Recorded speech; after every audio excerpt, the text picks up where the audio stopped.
আসসালামু আলাইকুম। আমন্ত্রণ জানাচ্ছি জাগো টিভিতে। আপনাদের সাথে আছি মমতাজ শাহিন রুম্পা। শুরুতেই জানাবো আপডেট। হিজবুল্লাহর বিধ্বংসী হামলায় ধ্বংস ইসরায়েলের বিলিয়ন ডলারের আয়রন ডোম, একসঙ্গে বিধ্বস্ত একাধিক ব্যাটারি। আলোচনা চলছে, নীরবে কেনা হচ্ছে ক্ষেপণাস্ত্র, 800 মিসাইলের ভান্ডার গড়ে ফেলল ইরান। শত্রু যে কোনো বোকামি রুখতে ইরানের নতুন সামরিক রণকৌশল, আমেরিকার জন্য তৃতীয় শাস্তির হুঁশিয়ারি। বাংলাদেশ ও পাকিস্তান সীমান্তে স্মার্ট বর্ডার প্রকল্প চালুর ঘোষণা দিলেন উগ্র হিন্দুত্ববাদী অমিত শাহ। এবার বাংলাদেশের ট্রাম্প মহিষ নিয়ে ডোনাল্ড ট্রাম্পকে খোঁচা ইরানের। বাবরি মসজিদ বানাতে চাওয়া হুমায়ুনকে ভারত ছাড়তে বললেন বিজেপি মন্ত্রী। তেলাপোকা জনতা পার্টির ভয়ে কাঁপছে 36 ইঞ্চি ছাতির মোদীর সরকার। টুইটারের পর এবার বন্ধ করলো ওয়েবসাইটও। ইরানে মানবিক সহায়তা সামগ্রী পাঠালো ইরাক, উজবেকিস্তান, কাজাখস্তান।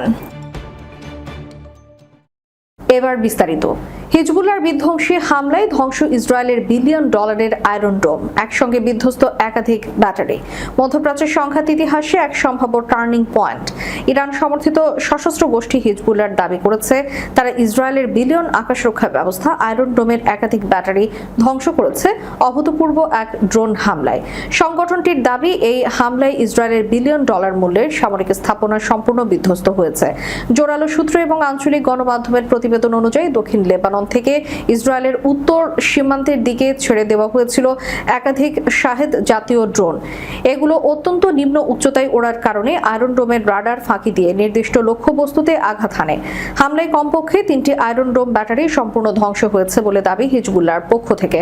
আয়রন ডোম ইসরায়েলের বহু স্তর যুক্ত ক্ষেপণাস্ত্র প্রতিরক্ষা ব্যবস্থার সবচেয়ে গুরুত্বপূর্ণ স্তম্ভ। প্রতিটি ব্যাটারির মূল্য প্রায় $10 কোটি। এই ব্যবস্থায় স্বল্প পাল্লার রকেট, মর্টার ও ড্রোন হামলা প্রতিহত করে আসছিল। হিজবুল্লাহর দাবি অনুযায়ী এই ধ্বংসযজ্ঞ ইসরায়েলের আকাশ প্রতিরক্ষা বলয়ে এক বিশাল ফাঁক সৃষ্টি করেছে। ইসরায়েলের সামরিক বেনামি সূত্র যদিও দাবি করেছে আয়রন ডোমের গুরুতর কোনো ক্ষয়ক্ষতি হয়নি এবং বেশিরভাগ ড্রোন ভূপাতিত করা হয়েছে, কিন্তু সামাজিক যোগাযোগ মাধ্যমে ছড়িয়ে পড়া ফুটেজ এবং উপগ্রহ চিত্র বিশ্লেষণ করে একাধিক সামরিক পর্যবেক্ষক বলছেন ইসরায়েলি বাহিনী এত সহজে এই ঘটনা উড়িয়ে দিতে পারছে না, কারণ বিস্ফোরণের স্থানে ধ্বংসাবশেষ ও ব্যাটারির ক্ষতিগ্রস্ত অংশ স্পষ্ট। সম্প্রতি হিজবুল্লাহ ইসরায়েলি সেনা ও মেরকাভা ট্যাঙ্ক লক্ষ্য করে হামলা চালায়, যেখানে ভারী ইসরায়েলি হতাহতের খবর পাওয়া যায়। আর এবার সরাসরি আয়রন ডোম ধ্বংসের ঘটনা ইসরায়েলের জন্য এক কঠিন পরীক্ষা। বিশ্লেষকদের মতে এই ঘটনার পর ইসরায়েল লেবাননের ভেতরে ব্যাপক হামলার সিদ্ধান্ত নিতে পারে, যা সমগ্র অঞ্চলকে অগ্নিগর্ভ করে তুলবে। উত্তর মধ্যপ্রাচ্যে এবারের হামলা কেবল যুদ্ধের মাত্রায় বাড়ায়নি, বরং ইসরায়েলের অজেয় আয়রন ডোম এর পুরোটাই প্রশ্নের মুখে ফেলে দিয়েছে। আলোচনা চলছে, নীরবে কেনা হচ্ছে ক্ষেপণাস্ত্র, 800 মিসাইলের ভান্ডার গড়ে ফেলল ইরান। যুক্তরাষ্ট্রের সঙ্গে পরমাণু ও ক্ষেপণাস্ত্র সংক্রান্ত আলোচনা যেমন চলছিল, তেমনি নীরবেই গোটা বিশ্বকে চমকে দিয়ে প্রস্তুত করে ফেলেছিল প্রায় 800টি ব্যালিস্টিক ক্ষেপণাস্ত্রের ভান্ডার।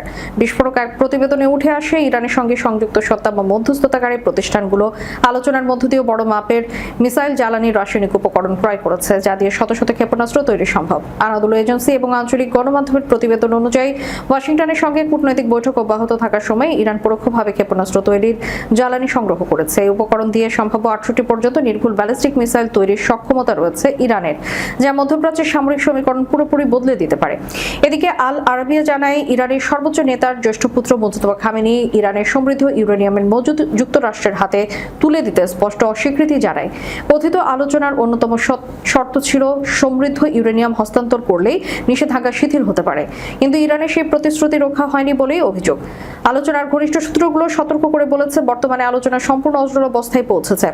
ইরান একদিকে আলোচনার টেবিলে বসে অন্যদিকে গোপনে অস্ত্র তৈরির উপকরণ সংগ্রহ করছে, যা যুক্তরাষ্ট্র ও তার মিত্রদের কাছে প্রতারণা বলে বিবেচিত হচ্ছে। স্থিতাবস্থায় এখন আর অবকাশ নেই বলে মন্তব্য করে শীর্ষ মার্কিন গোয়েন্দা কর্মকর্তা। নাম প্রকাশ না করার শর্তে জানান, যে কোনো মুহূর্তে সংঘাত শুরু হতে পারে। সামরিক বিশ্লেষকদের ধারণা, ইরানের এই 800 ক্ষেপণাস্ত্রের ভান্ডার এবং সমৃদ্ধ ইউরেনিয়ামের মজুদ ইতিমধ্যেই ইসরায়েলের লাল রেখা অতিক্রম করেছে। আর প্রশাসনের ভেতরে ফ্রান্স ট্রাম্প সংঘর্ষের পর ইরান নীতি নিয়ে জটিলতা আরও বেড়েছে। বিশ্ব এখন আতঙ্কের চোখে তাকিয়ে আছে তেল গ্যাস সমৃদ্ধ এই অঞ্চলের দিকে, যেখানে ডিপ্লোম্যাসি ব্যর্থ হয়েছে আর নীরবে প্রস্তুত হয়েছে ধ্বংসের এক প্রকোপ। শত্রুর যে কোনো বোকামি রুখতে ইরানের নতুন সামরিক রণকৌশল আমেরিকার জন্য তৃতীয় শাস্তির হুঁশিয়ারি। আমেরিকা ও তার মিত্রদের যে কোনো সম্ভাব্য সামরিক আগ্রাসন বা উস্কানির বিরুদ্ধে কঠোর হুঁশিয়ারি উচ্চারণ করেছে ইরানের সশস্ত্র বাহিনী। যে কোনো পরিস্থিতি মোকাবিলায় দেশটির সামরিক বাহিনী সম্পূর্ণ প্রস্তুত রয়েছে উল্লেখ করে একটি নির্ভরযোগ্য সামরিক সূত্র জানিয়েছে, শত্রুদের যে কোনো ধরনের বোকামি বা অজুহাতের দাঁত ভাঙা জবাব দিতে তেহরান সম্পূর্ণ নতুন সামরিক পরিকল্পনা বা সিনারিও প্রস্তুত করেছে। ইরানের আধা সামরিক সংবাদ সংস্থা তাসনিম নিউজ এজেন্সিকে দেওয়া সাক্ষাৎকারে ওই সামরিক সূত্রটি এই হুঁশিয়ারি দেয়। সূত্রটি জানায়, আমেরিকার সামরিক আগ্রাসনের জবাবে ইরান যদি এবার পাল্টা আঘাত হানে তবে শত্রুরা ইরানের যুদ্ধ ক্ষমতার তৃতীয় সংস্করণ প্রত্যক্ষ করবে। এই নতুন সংস্করণে থাকবে আধুনিক সময়ের সরঞ্জাম, নতুন কৌশলগত লক্ষ্যবস্তু এবং সম্পূর্ণ ভিন্ন যুদ্ধ কৌশল। নতুন এই আন্তঃআঞ্চলিক ফ্রন্টগুলোর প্রতিরোধ শত্রুদের ইরান বিদ্বেষী আচরণের জন্য চরম অনুশোচনায় ফেলবে বলে দাবি করা হয়েছে। ইরানি সামরিক সূত্রটির মতে, ওয়াশিংটন খুব ভালো করেই জানে যে ইরানের বিরুদ্ধে সামরিক উপায়ে কোনো ধরনের সুবিধা বা শ্রেষ্ঠত্ব অর্জন করা এখন সম্পূর্ণ অসম্ভব। সূত্রটি সতর্ক করে বলে, যদি আমেরিকা কোনো অজুহাতে ইরানের বিরুদ্ধে অতিরিক্ত চাপ সৃষ্টি বা সামরিক পদক্ষেপের চেষ্টা করে তবে এক বছরেরও কম সময়ের মধ্যে তারা তৃতীয়বারের মতো বড় এবং আরো সুনির্দিষ্ট শাস্তির মুখোমুখি হবে। এর আগে গত বুধবার ইরানের ইসলামী বিপ্লবী গার্ড কর্পস এক বিবৃতিতে একই ধরনের হুঁশিয়ারি দিয়েছিল। আইআরজিসি জানায়, আমেরিকা এবং ইহুদিবাদী ইসরায়েল বারবার কৌশলগত পরাজয় বরণ করলেও তারা কোনো শিক্ষা নেয়নি। বিবৃতিতে আরো বলা হয়, আমেরিকান ও জানবাদী শত্রুরা বিশ্বের সবচেয়ে ব্যয়বহুল দুটি সামরিক বাহিনীর সম্পূর্ণ শক্তি দিয়ে আমাদের উপর আক্রমণ করার চেষ্টা করলেও আমরা কিন্তু আমাদের সমস্ত ক্ষমতা এখনো প্রদর্শন করিনি। তবে এবার যদি ইরানের উপর কোনো নতুন আগ্রাসন চালানো হয় তবে সম্ভাব্য আঞ্চলিক যুদ্ধটি আর শুধু এই অঞ্চলের মধ্যে সীমাবদ্ধ থাকবে না, বরং তা অঞ্চলের বাইরেও ছড়িয়ে পড়বে। আমাদের এমন এক বিধ্বংসী আঘাত আপনাদের ধ্বংস করে দেবে যা আপনারা কল্পনাও করতে পারবেন না।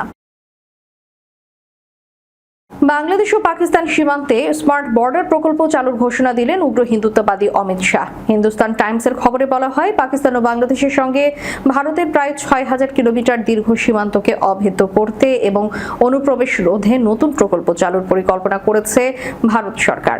শিগগিরই ড্রোন, রাডার, স্মার্ট ক্যামেরা ও অন্যান্য আধুনিক নজরদারি প্রযুক্তি ব্যবহার করে স্মার্ট বর্ডার প্রকল্প চালুর ঘোষণা দিয়েছে কেন্দ্রীয় স্বরাষ্ট্রমন্ত্রী অমিত শাহ।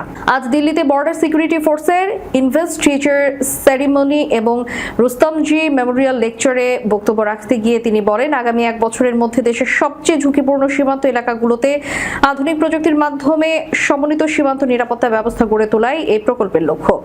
সাহায্য করেন, সীমান্তকে স্মার্ট বর্ডারে রূপান্তর করতে সরকার এবং স্বরাষ্ট্র মন্ত্রণালয় প্রযুক্তিগত সহায়তা দেবে। স্মার্ট বর্ডার ধারণার আওতায় সব ধরনের প্রযুক্তি একত্রিত করে আগামী এক বছরের মধ্যে একটি অভেদ্য সীমান্ত নিরাপত্তা ব্যবস্থা গড়ে তোলার কাজ এগিয়ে চলছে। তিনি আরো বলেন, স্বরাষ্ট্র মন্ত্রণালয় খুব শিগগিরই ড্রোন, রাডার, আধুনিক ক্যামেরা এবং অন্যান্য উন্নত প্রযুক্তি সম্পন্ন একটি স্মার্ট বর্ডার প্রকল্প চালু করবে। এই উদ্যোগ বাস্তবায়িত হলে বিএসএফ এর কাজ অনেক সহজ এবং আরো শক্তিশালী হবে।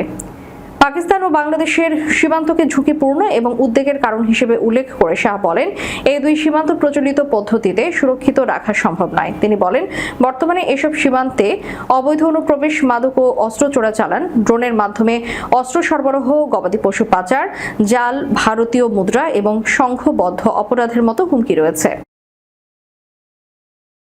এদিকে বাংলাদেশের ভাইরাল ট্রাম্প মহিষ নিয়ে যুক্তরাষ্ট্রের প্রেসিডেন্ট ডোনাল্ড ট্রাম্পকে খোঁচা দিয়েছে ইরান। দেশটির রাষ্ট্রীয় দূতাবাস তাদের এক্স অ্যাকাউন্টে শুক্রবার এই মহিষটির একটি ছবি প্রকাশ করে। সেখানে তারা লিখেছে, বেচারা, ডোনাল্ড ট্রাম্পের সঙ্গে তুলনা করায় বাংলাদেশের মহিষের মন খারাপ। এক্সে করা পোস্টে ইরানি দূতাবাস রুশ সংবাদ মাধ্যম আরটির একটি ভিডিও প্রকাশ করেছে, যেখানে বাংলাদেশের আলোচিত মহিষটিকে দেখা যাচ্ছে। ইরানি দূতাবাস আরটির বরাতে লিখেছে, অনেক মানুষ দেখতে ভিড় করার পর ডোনাল্ড ট্রাম্পের মতো দেখতে একটি বাংলাদেশি মহিষ খাওয়া দাওয়া ছেড়ে দিয়েছে। প্রায় 700 কেজি ওজনের এলবিনো জাতের মহিষটি শুধু নামই নয়, এটির মাথার সামনে লম্বা লালচে সোনালী চুলও অনেকের কাছে ট্রাম্পের চুলের স্টাইলের কথা মনে করিয়ে দেয়। আর সেই মিল থেকেই খামার কর্তৃপক্ষ আদর করে এর নাম দিয়েছে ডোনাল্ড ট্রাম্প। নারায়ণগঞ্জ শহরের পাইকপাড়া এলাকার রাবেয়া এগ্রো ফার্মে মহিষটি সবার নজরে আসে। এরপর সেখানে অনেকেই এটিকে দেখতে ভিড় জমান। মহিষটি ইতিমধ্যে বিক্রি হয়ে গেছে, সেটিকে কেজি দরে কিনে নিয়েছেন এক ক্রেতা। এবারের ঈদুল আজহায় মহিষটি কোরবানি করা হবে। ভাইরালে মহিষটি নিয়ে বিভিন্ন আন্তর্জাতিক সংবাদ মাধ্যম খবর প্রকাশ করেছে। বিশেষ করে ভারত ও পাকিস্তানে মহিষটির খবর ফলাও করে প্রচার করা হয়েছে। এর সঙ্গে মহিষের খবর প্রকাশ করেছে যুক্তরাষ্ট্র, থাইল্যান্ড, জর্ডান ও যুক্তরাজ্যের সংবাদ মাধ্যম। বাবরি মসজিদ বানাতে চাওয়া হুমায়ুনকে ভারত ছাড়তে বললেন বিজেপি মন্ত্রী। ভারতের পশ্চিমবঙ্গে প্রকাশ্যে পশু কোরবানি এবং পশু বলি নিয়ন্ত্রণে সরকারি নির্দেশনাকে কেন্দ্র করে রাজনৈতিক বিতর্ক তীব্র আকার ধারণ করেছে। ঈদুল আজহাকে সামনে রেখে ধর্মীয় অধিকার, আইন ও প্রশাসনিক নিয়ন্ত্রণ নিয়ে মুখোমুখি অবস্থান নিয়েছেন বিভিন্ন রাজনৈতিক নেতা। নওদা এলাকার বিধায়ক হুমায়ুন কবির প্রকাশ্যে কোরবানির উপর বিধিনিষেধের বিরোধিতা করে বলেন, কোরবানি মুসলিম সম্প্রদায়ের গুরুত্বপূর্ণ ধর্মীয় অনুশীলন। তিনি দাবি করেন, রাজ্যের উল্লেখযোগ্য সংখ্যক মুসলিম গরুর মাংস ভক্ষণ করেন এবং কোরবানি বন্ধ করতে হলে কসাইখানাও বন্ধ করতে হবে। প্রশাসনিক নির্দেশ দিয়ে ধর্মীয় আচার বন্ধ করা যায় না বলেও মন্তব্য করেন তিনি। হুমায়ুন কবিরের বক্তব্যের জবাবে কড়া প্রতিক্রিয়া জানান বিজেপি নেত্রী এবং পশ্চিমবঙ্গের মন্ত্রী অগ্নিমিত্রা পাল। তিনি বলেন, ভারতে বসবাস করতে হলে দেশের আইন ও সরকারি নিয়ম মেনে চলতে হবে। নিয়ম মানতে আপত্তি থাকলে অন্য কোথাও চলে যাওয়ার পরামর্শ দেন। গত 13 মে পশ্চিমবঙ্গ সরকার আদালতের নির্দেশনার আলোকে প্রকাশ্যে পশু বলি ও কোরবানি নিয়ন্ত্রণে একটি নির্দেশনা জারি করে। এতে অনুমোদিত স্থানে পশু জবাই, প্রকাশ্যে রক্তপাত এবং গবাদি পশু জবাইয়ের বিষয়ে নজরদারি বাড়ানোর কথা বলা হয়। রাজ্য সরকারের দাবি, জনস্বাস্থ্য, পরিবেশ সুরক্ষা এবং আদালতের নির্দেশ বাস্তবায়নের লক্ষ্যেই এই পদক্ষেপ নেওয়া হয়েছে। তবে সংখ্যালঘু সম্প্রদায়ের একাংশের অভিযোগ, এই নির্দেশনা ধর্মীয় অধিকারের উপর হস্তক্ষেপের শামিল। ভারতের সামাজিক যোগাযোগ মাধ্যম ভিত্তিক ব্যঙ্গাত্মক রাজনৈতিক আন্দোলন তেলাপোকা জনতা পার্টির ওয়েবসাইট বন্ধ করে দেওয়ার অভিযোগ উঠেছে। আন্দোলনের প্রতিষ্ঠাতা অভিজিৎ দীপকে শনিবার দাবি করেছেন, মোদী সরকারের পদক্ষেপের কারণেই তাদের ওয়েবসাইট বন্ধ করা হয়েছে। এর আগে সিজেপির অফিসিয়াল এক্স অ্যাকাউন্টটি বন্ধ করে দেওয়া হয়। গত বৃহস্পতিবার ভারত সরকারের অনুরোধে এক্স কর্তৃপক্ষ দেশটিতে এই অ্যাকাউন্টটি অবরুদ্ধ করে। অভিজিৎ দীপকে অভিযোগ করিয়েছেন, তার ব্যক্তিগত ইনস্টাগ্রাম অ্যাকাউন্ট বারবার হ্যাক করার চেষ্টা হচ্ছে। মাত্র এক সপ্তাহ আগে শুরু হওয়া এই তেলাপোকা আন্দোলন ভারতের সামাজিক মাধ্যমে দ্রুত জনপ্রিয় হয়ে উঠেছে এবং সরকারের সমালোচনার কারণে আলোচনায় এসেছে। শনিবার অভিজিৎ দীপকে সামাজিক যোগাযোগ মাধ্যম এক্সে লিখেছেন, তাদের আইকনিক ওয়েবসাইট সরিয়ে দেওয়া হয়েছে, তবে ভারত সরকারের পক্ষ থেকে এ বিষয়ে তাৎক্ষণিক কোনো বক্তব্য পাওয়া যায়নি। তেলাপোকা জনতা পার্টি বা তেলাপোকা সিজেপি শুরু হয় ভারতের প্রধান বিচারপতি সূর্যকান্তের একটি মন্তব্যকে ঘিরে। তিনি বেকার তরুণদের একসঙ্গে তেলাপোকার সঙ্গে তুলনা করেছিলেন বলে প্রতিবেদনে প্রকাশিত হয়। যদিও পরে সূর্যকান্ত ব্যাখ্যা দিয়ে বলেন, তার মন্তব্য তরুণদের উদ্দেশ্যে ছিল না। তিনি দাবি করেন, ভুয়া ডিগ্রিধারীদের সমালোচনা করেছিলেন। তবে প্রধান বিচারপতি সেই মন্তব্যের প্রতিবাদেই ব্যঙ্গাত্মক এই আন্দোলন গড়ে তোলেন অভিজিৎ। ক্ষমতাসীন দল বিজেপির নামের সঙ্গে মিলিয়ে তিনি এর নাম দেন সিজেপি। সিজেপির ইনস্টাগ্রাম পেজে এরই মধ্যে 2,20,00,000-এর বেশি অনুসারী যুক্ত হয়েছে। সেই তুলনায় বিজেপির ইনস্টাগ্রাম অনুসারী বর্তমানে 90 লাখের কিছু বেশি। দীপকের দাবি, গত এক সপ্তাহে প্রায় 10 লাখ মানুষ এই আন্দোলনে যুক্ত হওয়ার জন্য নিবন্ধন করেছেন। একই সময়ে শিক্ষামন্ত্রী ধর্মেন্দ্র প্রধানের পদত্যাগ দাবিতে তাদের আবেদনের 6 লাখ মানুষ স্বাক্ষর করেছেন। যুদ্ধ অর্থনৈতিক সংকটে বিপর্যস্ত ইরানে মানবিক সহায়তা চালান পাঠিয়েছে ইরাক, উজবেকিস্তান এবং কাজাখস্তান। ইরানের রেড ক্রিসেন্ট সোসাইটি জানিয়েছে, চলতি সপ্তাহে এসব সহায়তা সরকারি স্থলপথ দিয়ে দেশটিতে প্রবেশ করেছে। ইরানের রেড ক্রিসেন্টের আন্তর্জাতিক বিষয়ক ও মানবিক আইন বিভাগের উপপ্রধান রাজিয়ে আলিশভান্দি তাসনিম সংবাদ সংস্থাকে বলেন, ইরাক থেকে 9টি বড় ট্রাকে প্রায় 180 টন ত্রাণ সামগ্রী এসেছে। এর মধ্যে ছিল চাল, আটা, চা, ডাল ও টিনজাত খাবারের মতো প্রায় 120 টন খাদ্যপণ্য, পাশাপাশি ঔষধ এবং চিকিৎসা সরঞ্জাম। তিনি জানান, উজবেকিস্তান 15টি ট্রাকে প্রায় 300 টন ওষুধ এবং চিকিৎসা সংশ্লিষ্ট ভোগ্যপণ্য পাঠিয়েছে, যা রেড ক্রিসেন্টের ত্রাণ ও চিকিৎসা কার্যক্রম জোরদারে সহায়তা করবে। অন্যদিকে কাজাখস্তান থেকে 30টি রেল ওয়াগনে 1700 টনের বেশি সহায়তা এসেছে।